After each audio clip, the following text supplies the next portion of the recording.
Baik, hari ini saya akan mewawancarai visual joki yang bergerak di bidang event organizer. Dengan siapa saya bicara nih? Nama saya Freddy Julanggara, saya biasa dipanggil Angga. Panggil aja saya Bang Angga. Oh, panggil Bang aja berarti ya. Ya. Bang Angga, Ya, sudah berapa lama sih menekuni bidang event organizer ini? kalau saya itu di bidang event organizer itu dari tahun 2022. Oh, udah 2 Iya. tahun berarti ya. Jadi sebelumnya itu ketika pandemi, saya tuh dulu bekerja di pabrik. Nah, ketika pandemi itu banyak orang yang ingin mengadakan event di bidang virtual. Dari situlah awal saya menekuni bidang bidang event tersebut. Jadi apa aja sih yang abang kerjain ini di event organizer?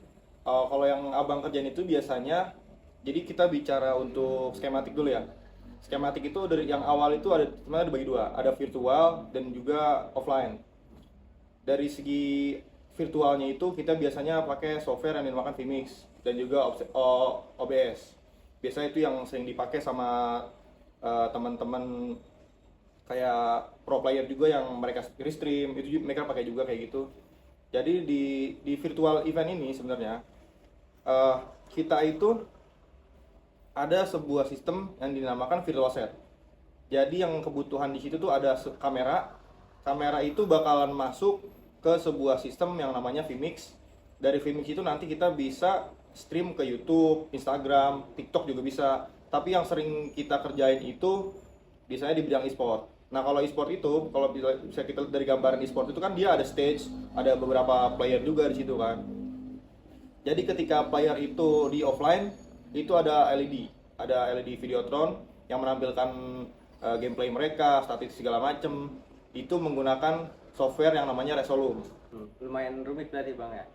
Ini pekerjaannya ada kaitannya nggak sih dengan bidang IT? Kalau dikatakan berkaitan dengan bidang IT itu udah pasti, karena kan di setiap segmen e-sport itu kan eh, game kan apa ya, bisa dibilang tuh game online ya. Setiap game online pasti kan membutuhkan jaringan kan.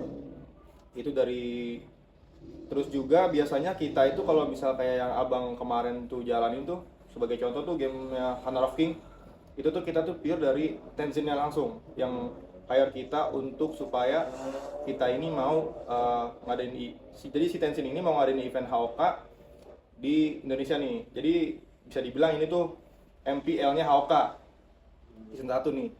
Nah, jadi mereka itu ngasih kita aset game yang di situ tuh kita bisa nampilin grafik-grafik kayak statistik, terus juga kill, terus juga first blood kayak gitu-gitu. Aset itu nanti kita hubungin ke sistem di streaming kita yang bakal kita tampilin di streaming kayak gitu. Itu semua mereka kasih kita aset gamenya, terus kita yang olah semua di situ. Kita yang olah, jadi teman-teman sebutannya itu FOH ya. Teman-teman FOH itu yang ngolah semuanya, sistemnya dari replay, gameplaynya nanti ada shoot di player, shoot di pemainnya, nanti shoot juga beberapa skillnya itu. Terus juga kita nanti dibantu sama caster. Nah, caster itu yang akan menjelaskan segala macam, dan itu semua diolah sama kita di bidang e-sport tersebut. Oh, jadi strategi menarik kliennya gimana tuh Bang ya? Kalau dari kayak gitu, biasanya kita tuh udah punya semacam portofolio untuk kita nanti tampilin di perusahaan-perusahaan e-sport tersebut. Dan biasanya mereka akan melihat dari beberapa project yang udah kita jalanin sebelumnya. Kayak abang tuh dulu pernah jalanin eventnya si GoPay Arena. Itu juga. Jadi kalau di situ ada 3 game, ada Mobile Legend, ada HOK sama Free Fire. Dan mereka melihat dari situ, akhirnya mereka nge-hire kita untuk bikin event si HOK versi MPL versi HOK ini di Indonesia. Jadi tantangan terbesarnya di bidang event organizer ini apa aja sih? Kalau di bidang yang abang jalani sekarang itu, tantangan terbesarnya itu kita itu harus terus upgrade dari segi hardware, software. Kita itu nggak boleh, kita tuh harus selalu melek sama yang kita hadapin ke depannya. Kayak semacam game ini kan dia kan update terus kan. Terus banyak bermunculan game-game baru yang ada di Indonesia udah pasti kan, sama dunia juga udah pasti. Terus kan jadi dari game online ini dia tuh sistemnya tuh diperbarui terus. Nah kita tuh nggak boleh, kita harus selalu melihat prospek itu ke depannya. Terus strategi untuk beberapa tahun ke depan nih Bang, itu gimana? Strategi untuk beberapa tahun ke depan itu ya Untuk abang pribadi nih ya. kalau buat abang nih ya. Iya. Kalau buat abang sih, abang maunya sih biar lebih apa ya? Yang udah pasti nih, kedepannya tuh abang harus tahu semua game-game yang udah pasti yang rame sih. Itu Ya. harus ya. Kayak Yang- game, walaupun kayak apa sih cuma game gitu kan ya. Tapi buat abang kayak game kayak gitu tuh bisa menghasilkan uang juga. Karena kan yang melihat game itu sekarang tuh bisa dibilang e-sport, e-sport ya. Kita bicara e-sport itu sebenarnya sekarang itu semua orang sudah mengenal e-sport kan, apalagi kalangan Gen Z nih. Kayak abang tuh sebenarnya termasuknya Gen Z juga, Gen Z awal lah. Jadi abang tuh harus tahu nih kalangan wah e-sport ini lagi rame sebenarnya gitu kan.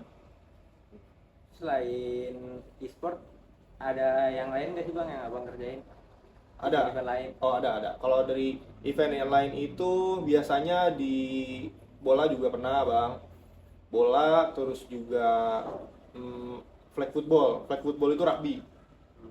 Jadi sistemnya sama, cuman dia itu lebih simpel. Lebih simpelnya karena kita itu nggak perlu apa ya, nggak perlu untuk tahu kalau misalnya dia itu sebuah game, karena dia bukan sebuah game ya, bukan sebuah e-sport, dia itu bukan sistem gitu kan, hanya sebuah permainan. Jadi kita cuma nampilin mencari beberapa player yang sedang bermain, bolanya seperti apa, kameranya nanti di kamera tersebut kita masukin sistem vMix itu untuk replay, dan itu juga berkaitan dengan IT biasa, selalu berkaitan dengan IT karena berkaitan dengan jaringan.